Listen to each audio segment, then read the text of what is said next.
You ruined my life, so I ruined yours.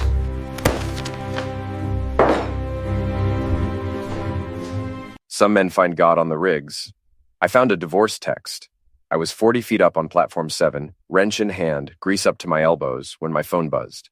The Gulf wind was howling like it always does in November, salt spray stinging my face, and I almost didn't check it. Should have trusted that instinct. Tom, we need to talk when you get home. Important. V.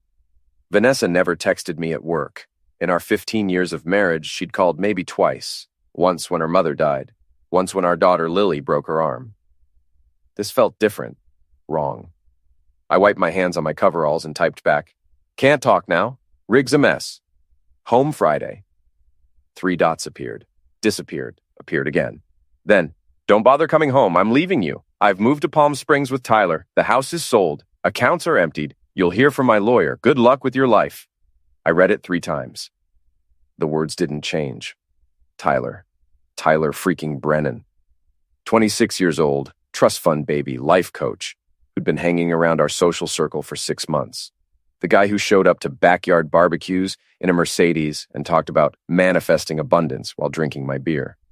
My hands started shaking, not from fear, from rage so pure it felt like touching a live wire. I called her, straight to voicemail. I called again. Same thing. "Tom, you okay up there?"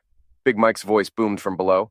My foreman, built like a refrigerator, squinting up at me through the industrial lights. "Yeah!" I shouted back. "Just peachy." I climbed down, each rung feeling like it took an hour. When I hit the deck, Mike was waiting, arms crossed over his barrel chest. "You look like you've seen a ghost." "Worse. My wife just divorced me via text message." Mike's face did something complicated. Sympathy mixed with the kind of discomfort men get when emotions show up uninvited to the party. "Jesus, Tom. I'm sorry. I need to make some calls," I said. "Can I take 15? Take 30. Heck, take the rest of the shift if you need." I walked to the break room, a glorified shipping container with folding chairs and a coffee maker that hadn't been cleaned since the Obama administration. My hands were still shaking as I pulled up my bank app. Checking account, $347.23. Savings, $0. The joint account we'd been building for the kids' college. $0. 15 years of roughneck wages, overtime. Bonuses from dangerous jobs nobody else wanted. Gone. She'd cleaned me out completely. Every penny except the $347 that had been in my personal checking. The account I used for beer money and the occasional poker night. I tried calling my kids. Lily, my 8-year-old firecracker. Jackson, my 12-year-old who was just starting to think his dad might actually be cool. Both phones went straight to voicemail. New numbers, probably. Or she'd told them not to answer. That's when I called Rick. Rick Alvarez had been my best friend since high school, back when we were both stupid enough to think we'd play professional baseball. Life had other plans. I went to the rigs. He became a private investigator after washing out of the police academy for attitude problems, which meant he'd punched a superior officer who deserved it. "Galloway," Rick answered. "What's wrong? You sound like someone just ran over your dog." "Vanessa left me, took everything, moved to Palm Springs with Tyler Brennan." Silence. Then, "Tyler? That Instagram douchebag with the man bun? That's the one." "Jesus Christ, Tom. When?" "About 5 minutes ago, via text." More silence. I could hear Rick breathing, probably trying to figure out what to say that wouldn't make things worse. "Where are you?" "On the rig. Got another 3 days on this rotation." Okay, listen. Don't do anything stupid. When you get back, come straight to my office. I'll make some calls, see what I can find out. This Tyler kid, I know people who know people. We'll figure this out." "She took the kids, Rick. Changed their numbers. I can't even talk to my own children." "I know, brother. I know. But you gotta keep your head straight. You go off half-cocked, you'll lose them for good. Courts don't like angry dads, even when they've got every right to be angry. You feel me?" I did. Didn't mean I had to like it. "Yeah, I feel you." 3 days. Then we start fixing this. She might have taken your money, but she didn't take your brain, and she sure as heck didn't take your spine. I hung up and sat there in that grimy break room, staring at my phone. The text was still there, each word a little knife. "Good luck with your life." Like I was some stranger.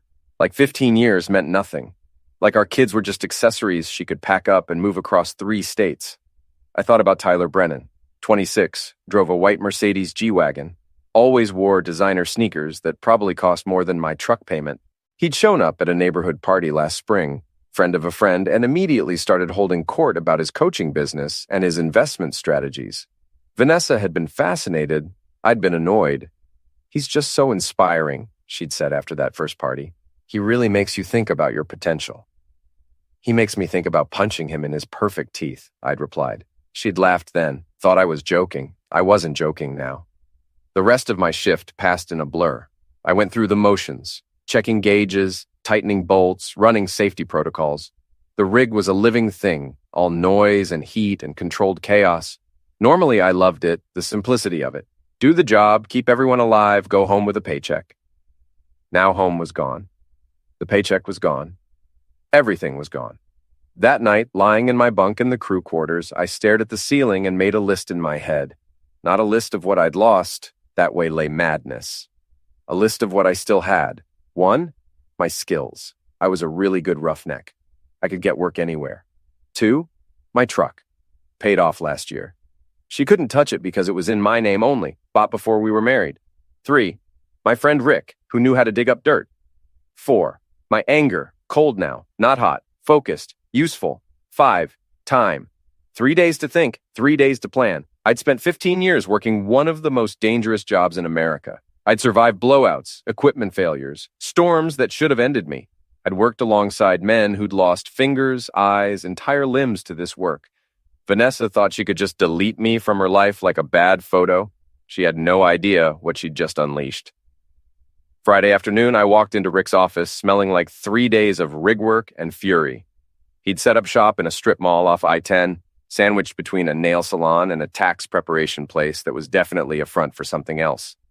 Rick looked up from his computer, took one look at my face, and poured 2 fingers of whiskey into a coffee mug. "You look like heck." "Feel worse." I took the mug, drank it in one swallow. "What'd you find?" Rick leaned back in his chair, which creaked ominously under his weight. He'd put on maybe 20 pounds since his cop days, most of it around the middle, but his eyes were still sharp. "So, Tyler Brennan, 26, like you said, born in Vancouver, moved to the States when he was 19. No college degree, no real job history. Lives off a trust fund from his grandfather, some tech guy who sold his company in the 90s. Sounds about right. Here's where it gets interesting. Tyler's not just a life coach, he's been moving product." I sat up straighter. "Product? White powder mostly. Some pills. Nothing huge. He's not Scarface or anything. But he's got connections in Palm Springs, supplies to the country club crowd, rich people who want to party, but don't want to deal with scary dealers." "Jesus, and Vanessa knows?" Rick pulled up something on his computer, turned the monitor toward me. Security camera footage from what looked like a parking lot. I watched Tyler hand off a small package to a woman in tennis whites, watched money change hands. "This is from 2 months ago. I got it from a guy who does security for one of the resorts out there. Tyler's been sloppy, probably thinks he's untouchable because of his money and his connections."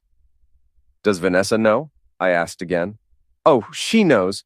I talked to Lila Martinez. You remember her? Used to live 2 houses down from you?" I remembered.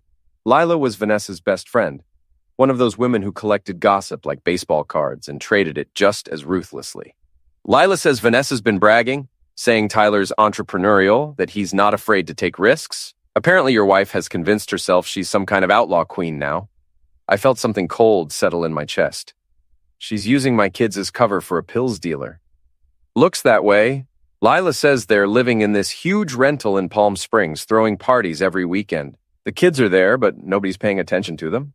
Jackson's been acting out at his new school. Lily cries a lot." The cold thing in my chest turned to ice. "How do you know about the school?" "I've got a cousin who works in the district office out there. Made some calls. Tom, it's not good. Vanessa enrolled them, but hasn't shown up for any parent-teacher conferences. Tyler picks them up most days, usually late. The teachers are concerned." I stood up, started pacing. Rick's office was small, maybe 10 feet by 12, and I felt like a caged animal. "I need to see them. I need to see my kids." "I know, but you can't just show up. She's already filed a restraining order." I stopped pacing. "She what?" Rick pulled out a folder, slid it across his desk. "Came through yesterday. Claims you've been threatening her, that she's afraid for her safety and the safety of the children. It's BS, obviously, but it's legal BS. You go anywhere near her or those kids right now, you'll end up in jail. I picked up the folder, read through the paperwork. It was all lies. I'd never threatened her, never raised a hand to her in 15 years. The worst thing I'd ever done was drink too much beer during the Super Bowl and fall asleep on the couch. She's covering her bases, Rick said, making sure you can't interfere with her new life. The restraining order keeps you away, gives her time to establish residency in California, makes you look like the bad guy if you fight for custody. So what do? You get a lawyer, a good one, and you let me keep digging. Because here's the thing, Tom, Tyler's playing in the big leagues now. He's got connections to some serious people, Mexican cartel, I think, though I'm still confirming. If he's using your kids as cover for pills trafficking, that's federal. That's FBI territory. I sat back down, suddenly exhausted. FBI? I've got a contact. Guy named Andrew McCall used to work narcotics in Houston before he went federal. He owes me a favor. Big one. I might be able to get him interested in Tyler, especially if there's a trafficking angle. And that helps me how? Rick grinned, and it wasn't a nice grin. Because if Tyler goes down, Vanessa goes down with him. Or at least she loses her meal ticket. And when that happens, when she's got no money and no sugar daddy, the courts are going to take a real hard look at who should have custody of those kids. I felt something shift inside me. Not hope, exactly. Something darker, more useful. How long? Give me 2 weeks, maybe 3. I need to build a case, get McCall interested, figure out Tyler's operation. In the meantime, you get a lawyer, you document everything, and you stay clean. No drinking, no fighting, no stupid mistakes. Can you do that? I thought about my kids. Jackson, who loved basketball and hated math.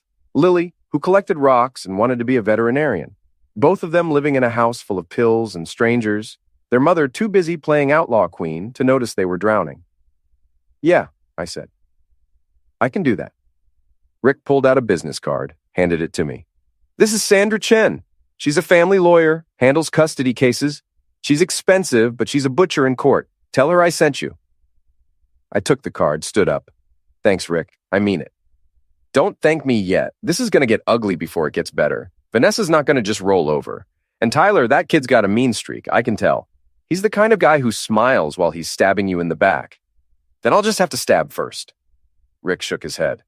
No, you'll do this smart, legal. Because the best revenge isn't getting even, Tom. It's winning so completely that they can't ever come back from it. I left his office and sat in my truck for a long time, engine off, watching people go in and out of the nail salon. Normal people, living normal lives, worried about normal things like manicures and taxes. I used to be normal. Used to worry about mortgage payments and whether I'd remembered to take the trash out. Used to kiss my wife goodbye and hug my kids and think that was enough. Now I was planning revenge against a pills dealer and my ex-wife. Now I was talking to FBI contacts and family lawyers. Now normal was a country I used to live in but could never visit again. I pulled out my phone, looked at the last photo I had of my kids. Jackson in his basketball uniform, Lily holding a fossil she'd found at the park. Both of them smiling, happy, safe. That's what I was fighting for. Not revenge, not really. Safety, happiness, home. But if I had to burn Vanessa's new life to the ground to get there, well, I'd spent 15 years working with fire.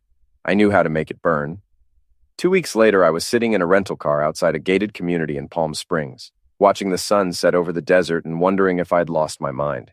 Sandra Chen, the lawyer, had been clear. Stay away from them. Let me handle this through the courts. If you violate that restraining order, you'll lose everything. But Rick had called that morning with news. Tyler was throwing a party. Big one, lots of product moving. And the kids would be there, stuck in the house while adults got high around them. McCall's interested, Rick had said, but he needs more evidence. Photos, recordings, something concrete. And Tom, I can't be the one to get it. I'm licensed. I've got rules. But you're just a concerned father who happened to be in the neighborhood. So here I was in the neighborhood, breaking about 6 different laws and definitely violating a restraining order. The house was massive, all white stucco and glass, the kind of place that screamed new money trying to look like old money. Cars lined the circular driveway. Mercedes, BMWs, a Porsche that probably cost more than I'd make in 5 years. I waited until full dark, then slipped out of the car. I dressed in black like some kind of idiot movie burglar, but it worked. The desert night swallowed me up as I moved along the property line. The The backyard was lit up like a stadium. Pool glowing blue, tiki torches everywhere, maybe 50 people drinking and laughing and doing lines off the outdoor kitchen counter. Music thumped from speakers the size of refrigerators. And there, sitting on the steps leading into the house, was Jackson, my son, 12 years old, sitting alone while adults partied 20 feet away. He had his phone out, playing some game, his face illuminated by the screen. He looked small, lost. I wanted to run to him, wanted to scoop him up and carry him away from this nightmare. But that would end with me in jail and the kid stuck here permanently. Instead, I pulled out my phone and started recording. I got Tyler doing a line off a woman's stomach. Got Vanessa laughing, drink in hand, while some guy in a Hawaiian shirt groped her A. Got Jackson sitting alone, Lily nowhere to be seen. Then I moved closer, staying in the shadows, until I was near enough to hear conversations. Shipment coming in Tuesday. Connect you with my guy in LA. Pure stuff, not stepped on. Tyler was holding court by the pool, shirtless, showing off the kind of abs you get from a personal trainer and a low-carb diet. He had his arm around Vanessa, who looked drunk and happy. This is the life, Tyler was saying. This is what happens when you stop settling, when you go after what you deserve. Vanessa giggled, kissed his neck. Best decision I ever made. Leaving that loser? God, yes. Tom was so boring. All he cared about was work and the kids. No ambition, no vision. I recorded every word, watched my wife of 15 years trash me to a crowd of strangers. Watched her drink and laugh while our son sat alone in the dark. Then I heard crying, Lily, my daughter. The sound was coming from inside the house. I moved without thinking, slipping through a side gate, finding an unlocked door. The house was huge inside, all marble and modern furniture. The crying led me upstairs to a bedroom. Lily was curled up on a bed that was too big for her, sobbing into a pillow. She was wearing pajamas with dinosaurs on them, the ones I'd bought her for her birthday. I almost went to her, almost broke cover completely. But then Vanessa's friend, what was her name? Jennifer, walked in. Lily, honey, you need to stop crying. Your mom's busy. I want my dad, Lily sobbed. I want to go home. This is your home now. You need to get used to it. I hate it here. Everyone's mean and loud, and Mom doesn't care. The woman, Jennifer, I remembered now, sighed. Look, kid, your mom's happy for the first time in years. You should be happy for her. Now go to sleep and stop bothering the guests. She left, closing the door. Lily cried harder. I stood there in the hallway, phone recording, heartbreaking. Then I heard footsteps and had to move, slipping into another room as someone passed by.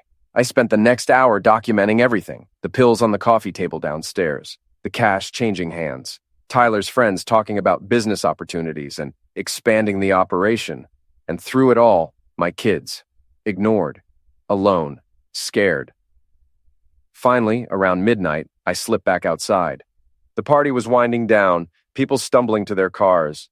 Tyler and Vanessa were in the pool, drunk and groping each other. Jackson had gone inside. Lily had stopped crying. The house was quiet except for the music and the laughter. I was almost back to the property line when I heard, Hey, who the heck are you? One of Tyler's friends, a big guy in a polo shirt, was walking toward me. He had a flashlight and what looked like a tool tucked into his waistband. I ran, behind me shouting, the flashlight beam bouncing.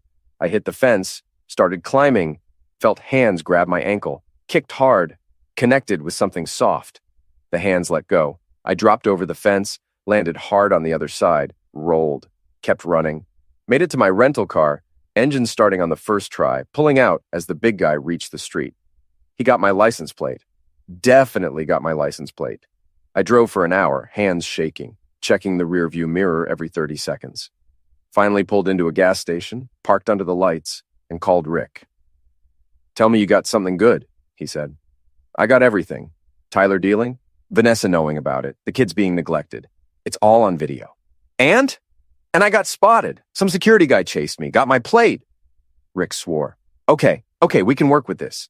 Get back to Houston, tonight. Don't stop, don't talk to anyone. I'll call McCall, see if we can move fast on this. If Tyler reports you, we need the FBI raid to happen before the local cops get involved. Rick, I know, you saw your kids. But Tom, you gotta trust me now. We're past the point of no return. Either this works or you lose everything. Understand? I understood. I drove through the night, stopping only for gas and coffee. The video played in my head on repeat. Vanessa laughing, Tyler dealing, my kids crying. By the time I hit Houston city limits, the sun was coming up and I'd made a decision. This wasn't just about custody anymore. This was about burning their whole world down, making sure they lost everything the way I'd lost everything. Rick had said the best revenge was winning so completely they couldn't come back from it. I was going to win. Whatever it took. Agent Andrew McCall looked exactly like what I'd expected. Mid-40s, gray suit, the kind of face that had seen too much to be surprised by anything. We met in a coffee shop in downtown Houston, Rick sitting between us like a referee. "Mr. Galloway," McCall said, shaking my hand. "Rick tells me you've got something interesting." I pulled out my phone, queued up the video. Tyler Brennan, 26, dealing white powder and pills out of a rental house in Palm Springs, using my kids as cover. This is from 2 weeks ago. McCall watched in silence. His expression never changed, but I saw his jaw tighten when Lily started crying. When the video ended, he set down his coffee. "This is good, real good, but I need you to understand something. If we move on this, it's not going to be quick. We'll need to build a case, get warrants, coordinate with local PD. Could take months. My kids don't have months. I understand, but if we rush this, Tyler walks. And if Tyler walks, your ex-wife gets to play the victim, say you're harassing her, and you lose custody permanently. Is that what you want?" I wanted to flip the table, wanted to scream. Instead, I said, "What do you need from me?" "Everything you've got, phone records, bank statements, any communication between you and your ex-wife. Rick says she cleaned out your accounts. Every penny. Good. That establishes financial motive. She's not just leaving you, she's robbing you. And if she's using that money to finance Tyler's operation, that's conspiracy. She becomes part of the case." Rick leaned forward. "How long before you can move?" McCall considered. "Tyler's small time, but you said he's got cartel connections. If that's true, we can use him to go after bigger fish. That makes this a priority. I can probably get authorization for surveillance in a week, maybe 2. After that, we watch and wait. When he makes his next big move, we grab him. And my kids? The moment we arrest Tyler, Child Protective Services gets involved. They'll remove the children from the home pending investigation. At that point, you petition for emergency custody. With this video, with your ex-wife's involvement in Tyler's operation, you'll get it." It wasn't fast enough, but it was something. "Okay," I said. "What do you need me to do?" "Stay away from them. I mean it. Don't go near that house again. And don't contact your ex-wife. Don't try to see your kids.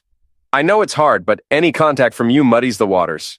Makes it look like you're harassing them instead of us building a legitimate case. I can't just—" "Yes, you can," McCall said, and his voice was steel. "Because if you don't, I walk away from this case and you lose your kids forever. Those are your options." Rick put a hand on my shoulder. "He's right, Tom. I know it sucks, but he's right."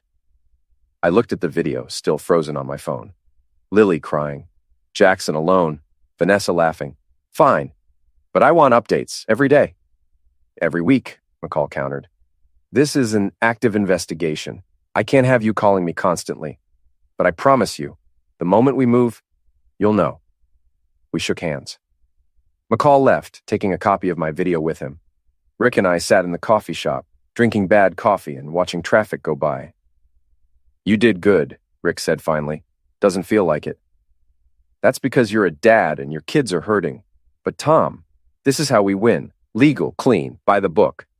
In a few weeks, Tyler's going down, Vanessa loses everything, and you get your kids back. And if something goes wrong—" Rick didn't answer. Didn't need to. We both knew what happened if this went sideways. The next 3 weeks were the longest of my life. I went back to work on the rigs, pulling double shifts to keep my mind busy. Came home to an empty apartment. I'd sold the house, couldn't afford it anyway, and stared at the walls. Sandra Chen, my lawyer, filed motion after motion, challenging the restraining order, demanding visitation rights, requesting financial disclosure from Vanessa. Every motion was denied or delayed. The California courts didn't care about some Texas roughneck who'd lost his family. Rick called every few days with updates. McCall had gotten his warrants. Surveillance was in place. Tyler was being watched. "Any day now," Rick kept saying. "Any day." Then, on a Thursday afternoon, my phone rang. McCall. "We're moving tomorrow, Friday night.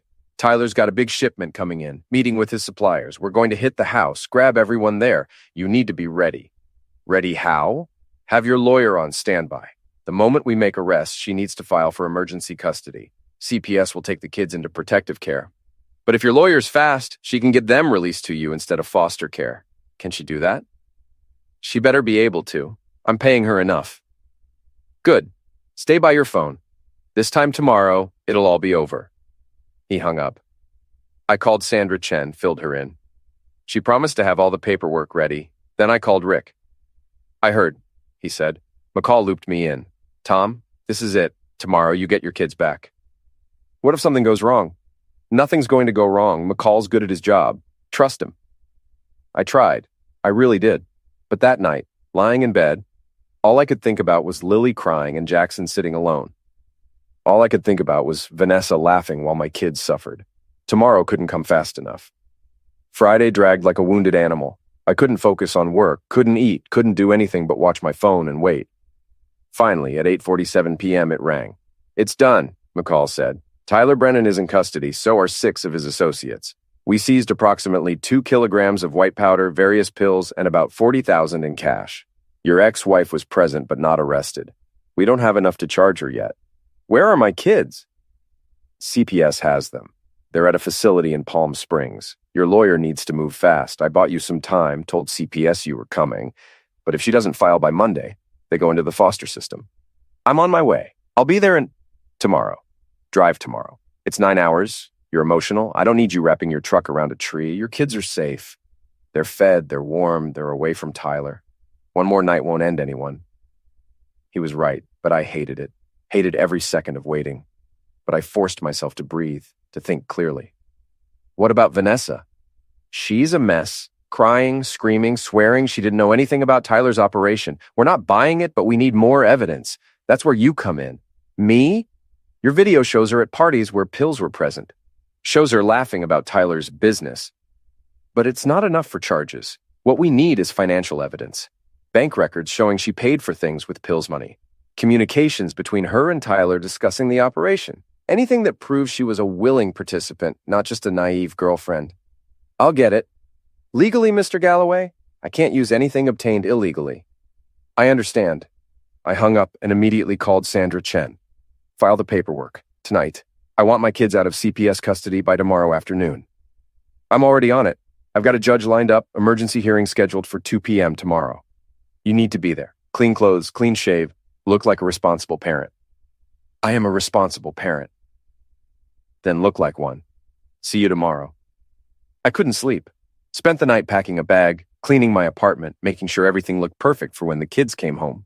Bought groceries, made up the beds in the spare room, tried to remember what 12-year-old boys and 8-year-old girls like to eat. At 5 a.m., I gave up on sleep and started driving. 9 hours to Palm Springs. 9 hours of desert highway and truck stops and bad coffee. 9 hours of imagining what I'd say to my kids, how I'd explain why I'd been gone, how I'd make this right.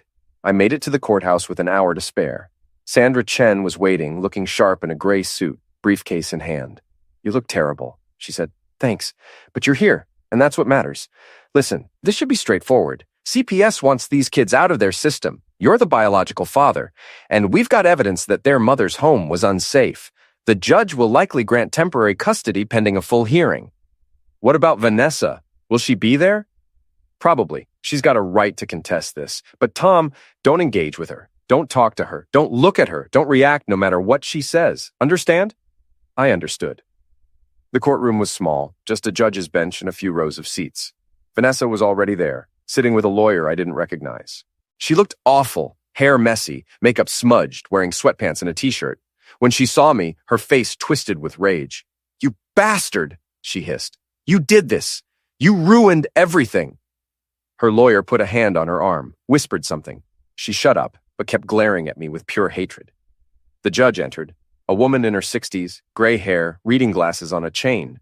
She looked tired and annoyed, like this was the last place she wanted to be on a Friday afternoon. This is an emergency custody hearing in the matter of Jackson and Lily Galloway, she said. I've reviewed the CPS report and the filings from both parties. Miss Chen, you're representing the father? Sandra stood. Yes, Your Honor. Thomas Galloway is seeking emergency custody of his minor children based on evidence that their current living situation is unsafe. I've seen the video. Mr. Brennan's arrest is a matter of public record. Miss Morrison, you're representing the mother? Vanessa's lawyer stood. Yes, Your Honor. Vanessa Galloway contends that she had no knowledge of Mr. Brennan's illegal activities and that the children were never in danger. The judge looked at Vanessa over her glasses. Mrs. Galloway, your boyfriend was arrested for pills trafficking in your home while your children were present. How exactly were they not in danger? I didn't know, Vanessa said, her voice shaking. Tyler told me he was a consultant. I had no idea he was dealing pills. The video evidence suggests otherwise. I've watched it 3 times. You're clearly present at parties where pills are being used and sold. You're heard discussing Mr. Brennan's business with other guests. That was just talk. I didn't actually know. Mrs. Galloway, I don't have time for this. Your children were removed from your custody by CPS because your home was deemed unsafe. That's not in dispute. The question before me is whether they should be placed with their father or remain in foster care pending a full custody hearing. She looked at me. Mr. Galloway, why should I give you custody? I stood. Because they're my kids, Your Honor. Because I've spent the last month fighting to get them back. Because I have a stable job, a clean record, and an apartment ready for them. Because I love them and I'll keep them safe. You violated a restraining order to obtain that video. I did. And I'd do it again if it meant protecting my children. The judge almost smiled. Almost. At least you're honest.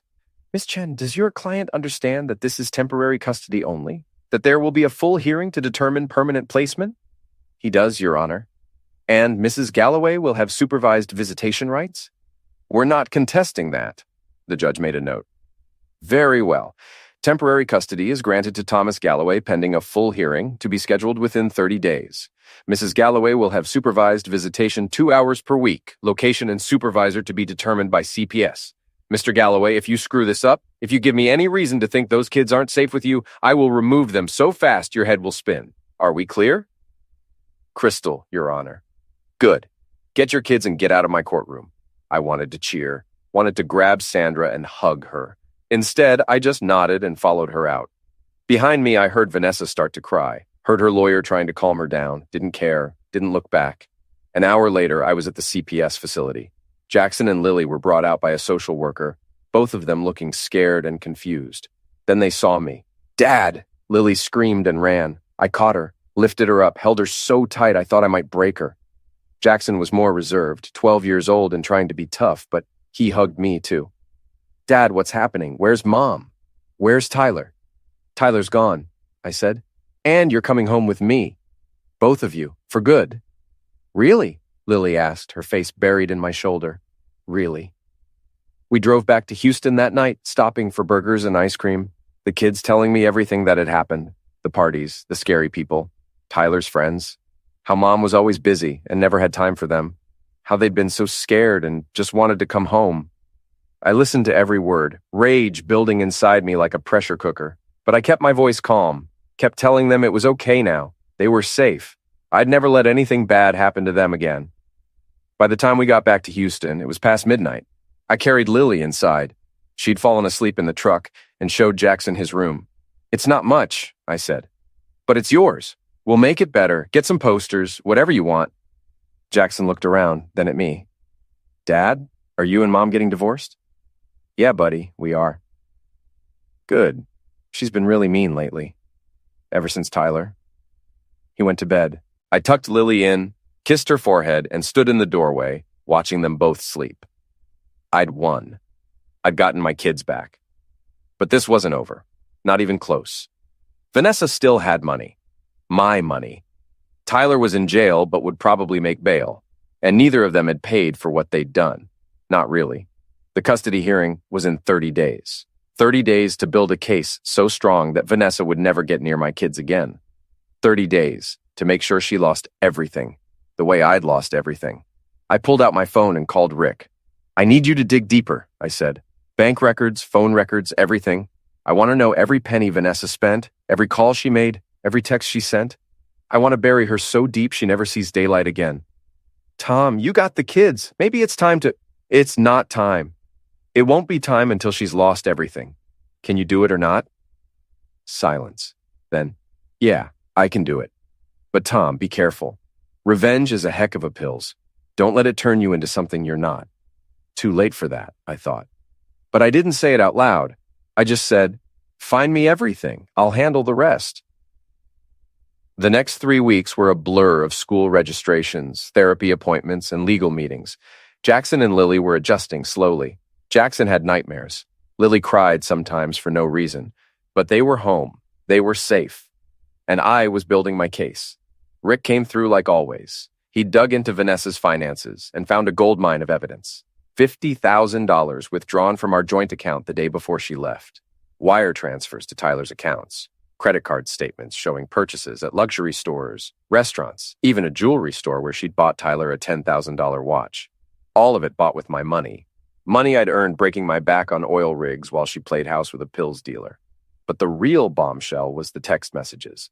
Rick's hacker cousin, I didn't ask how he got them, had pulled Vanessa's phone records going back 6 months. You're going to want to sit down for this, Rick said, spreading printouts across his desk. I read them, every one. Vanessa and Tyler planning the whole thing. Discussing how to empty my accounts without me noticing. Laughing about how stupid I was, how I'd never see it coming. And worse, messages about the kids. Vanessa complaining that they were in the way, that they cramped her style. Tyler suggesting they ship them off to boarding school once they got settled. My kids. Our kids. She'd talked about them like they were furniture she wanted to get rid of. This is enough, Rick said.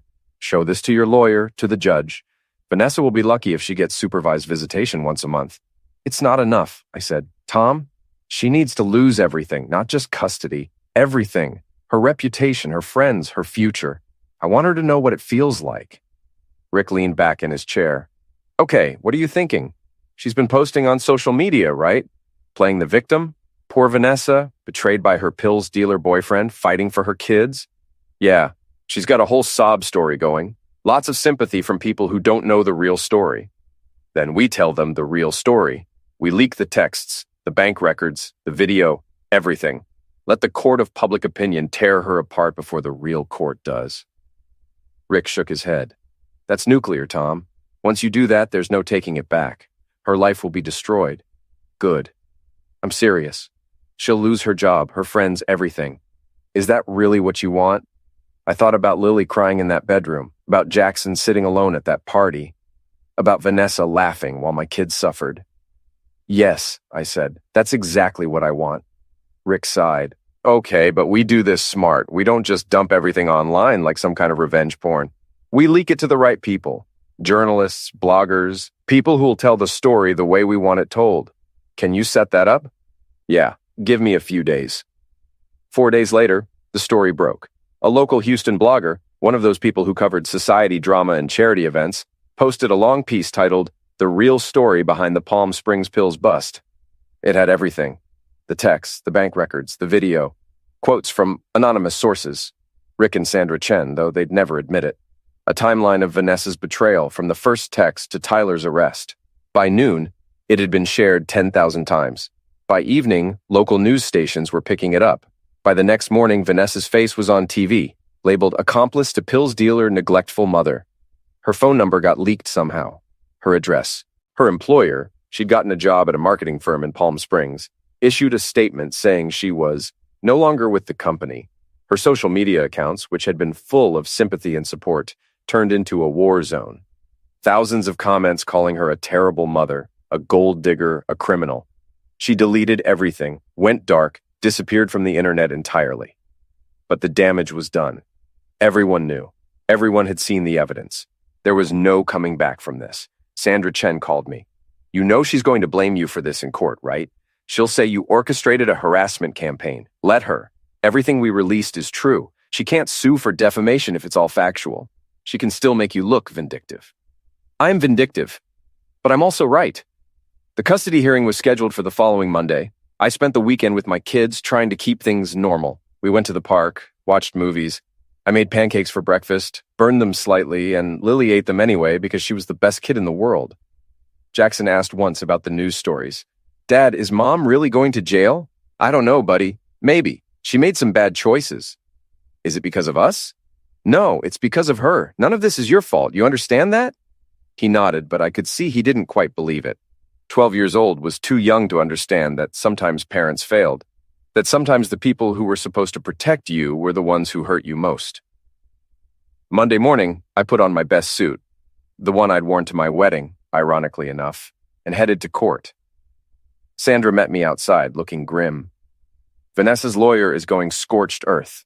They're going to argue that you're a controlling and emotionally harmful ex-husband who orchestrated a campaign of harassment and character assassination. They're going to paint you as the villain. Can they prove any of that? No, but they don't have to prove it. They just have to make the judge doubt you, make her think you're unstable. I've got the kids. That's all that matters.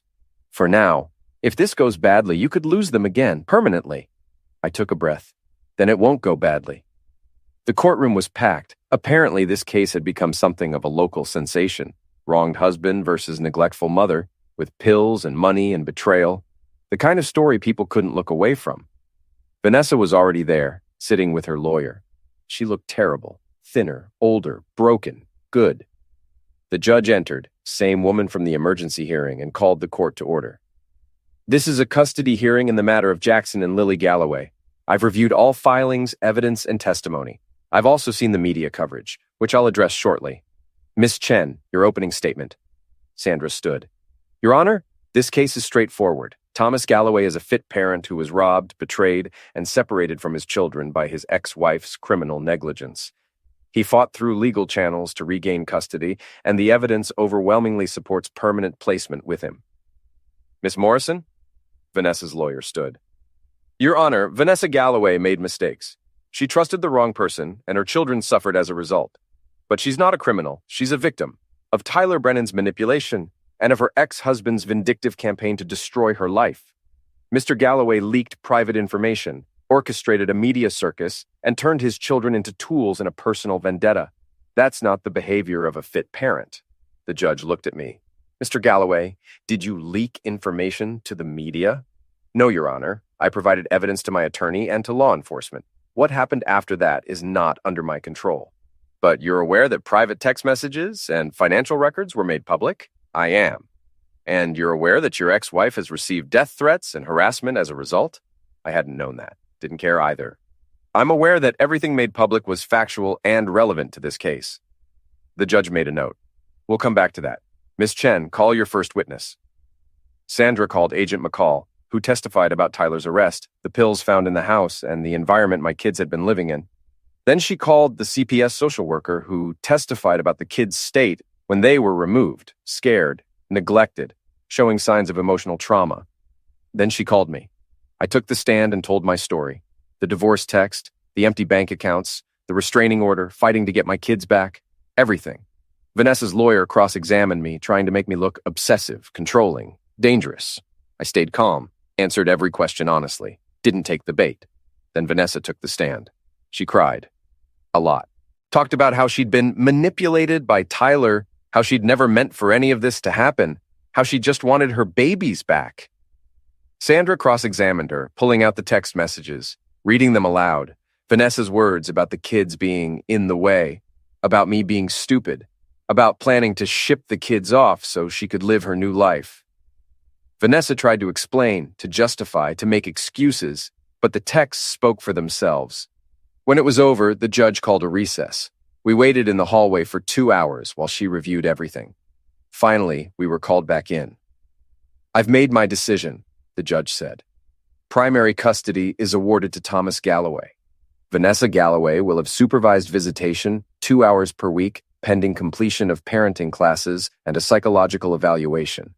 Additionally, Mrs. Galloway is ordered to repay the $50,000 she withdrew from the joint account, plus interest. Vanessa started crying. Her lawyer tried to object, but the judge cut her off. Mrs. Galloway, you made choices that put your children in danger. You prioritized your own happiness over their safety. That's not something I take lightly. If you want a relationship with your kids, you'll do the work. You'll prove you've changed. Until then, Mr. Galloway has full custody. She banged the gavel. We're adjourned. I walked out of that courtroom feeling like I'd just won the lottery. Sandra was grinning. Rick, who'd been sitting in the back, gave me a thumbs up. Vanessa was still crying, surrounded by her lawyer and a few remaining friends. She looked up as I passed and our eyes met. I didn't say anything. Didn't need to. She knew she'd lost. Lost everything. Outside, Rick clapped me on the back. You did it, man. You actually did it. Yeah, I said. I did. But it didn't feel like enough. Not yet. Tyler Brennan made bail 3 weeks later. $50,000 posted by his parents. He was out, awaiting trial, living in a hotel in Palm Springs under house arrest. Rick called me with the news. Thought you should know. He's not allowed to leave California, but he's out. Good, I said. Good. Tom, this guy's a pills dealer. He's dangerous. He's a punk who got caught, and I'm not done with him yet. What are you planning? Nothing illegal, just closure. Rick sighed. I don't like the sound of that. What kind of closure? The kind where he understands exactly what he lost. I took a week off work, told the kids I had some business to handle in California, left them with my sister. Then I drove back to Palm Springs. Tyler's hotel was easy to find. The ankle monitor meant his location was public record. I parked across the street and waited. He came out around noon, walking to a nearby cafe. He looked rough, thinner, paler, the kind of rough that comes from stress and fear. Good. I followed him inside. He didn't notice me at first, too busy scrolling through his phone. I sat down across from him. Tyler. He looked up and I watched recognition dawn on his face. Then fear. You, he said. You're not supposed to be here. There's a restraining order. That's against Vanessa, not you. And I'm just here to talk. I've got nothing to say to you. That's fine, you can just listen. I leaned forward. You destroyed my life. Took my wife, my money, endangered my kids. You thought you were untouchable because you had money and connections. You thought you could just take whatever you wanted. Tyler tried to stand. I put a hand on his shoulder, pushed him back down. Not hard, just enough. I'm not done. See, the thing is, Tyler, you didn't just take from me. You took from a lot of people. Those pills you were selling, they came from somewhere. And the people you got them from, they're not happy you got caught. His face went white. What are you talking about? I'm talking about your suppliers. The ones who fronted you that last shipment, the one the FBI seized. They want their money, Tyler. And they're not the kind of people who accept excuses. I don't know what you... Yes, you do. And here's the thing. I know who they are. I know their names, their locations, their operations, and I've been talking to some people, letting them know where to find you. It was a lie. I didn't know anything about Tyler's suppliers, but he didn't know that. You're bluffing, he said, but his voice shook. Maybe. Or maybe you should check your hotel room when you get back. See if anything's been moved. Any messages left? I stood up. You ruined my life, Tyler, so I'm returning the favor. Enjoy looking over your shoulder for the rest of yours. I walked out, leaving him sitting there, pale and shaking. It was petty. Cruel, even. But God, it felt good. I drove back to Houston that night, feeling lighter than I had in months. Tyler would spend the rest of his life paranoid, jumping at shadows, wondering if the cartel was coming for him. Even if they never did, the fear alone would eat him alive. As for Vanessa, she'd lost her job, her reputation, her kids. The $50,000 she owed me would take years to repay. She'd have to rebuild her entire life from scratch, and she'd do it alone because everyone who'd ever cared about her now knew exactly what kind of person she was. I'd won. Completely. Utterly. They'd lost everything, and I'd taken it from them piece by piece. 2 months later, I got a call from Agent McCall.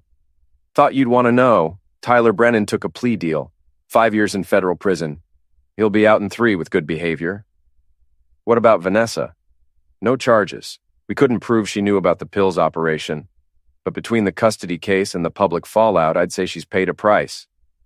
Yeah, I said, she has. You did good, Mr. Galloway. Your kids are lucky to have you. Thanks. I hung up and looked around my apartment. It wasn't much. 2 bedrooms, basic furniture, nothing fancy. But it was home. Jackson's basketball trophies were on the shelf. Lily's drawings covered the fridge. Their laughter filled the rooms. I'd lost everything once. My wife, my money, my home. But I'd gotten back what mattered. My kids, my dignity, my life. And I'd made absolutely sure that the people who'd tried to destroy me paid for it. Not with violence, not with anything illegal, just with consequences. The natural, inevitable consequences of their own terrible choices. Vanessa had wanted a new life. She'd gotten one, just not the one she'd imagined. Tyler had wanted to be a big shot. Now, he was a federal prisoner, and me? I was a single dad with 2 great kids, a steady job, and a clear conscience. Some people might say I went too far. That revenge isn't healthy, that I should have just let it go. Those people didn't watch their kids cry themselves to sleep in a pills dealer's house. I did what I had to do. I protected my family. I made sure the people who hurt them couldn't hurt anyone else. And if that makes me a bad person, I can live with that. 3 years later, I was sitting in the stands at Jackson's basketball game when my phone buzzed. A text from an unknown number. Tom, it's Vanessa. I know you probably don't want to hear from me, but I wanted you to know I've been sober for 2 years. I've completed my parenting classes. I have a job and an apartment. I'm not asking for anything. I just wanted you to know I'm trying to be better for the kids. I hope they're doing well. V. I stared at the message for a long time. Part of me wanted to delete it, block the number, pretend I'd never seen it.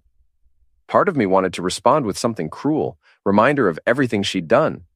But Jackson was on the court, making a perfect three-point shot. Lily was sitting next to me, cheering for her brother. They were happy, healthy, safe. That was all that mattered. I typed back, "They're doing great. Good luck with everything." Then I put my phone away and watched my son play basketball. The game was over. I'd won. And now I could finally let it go.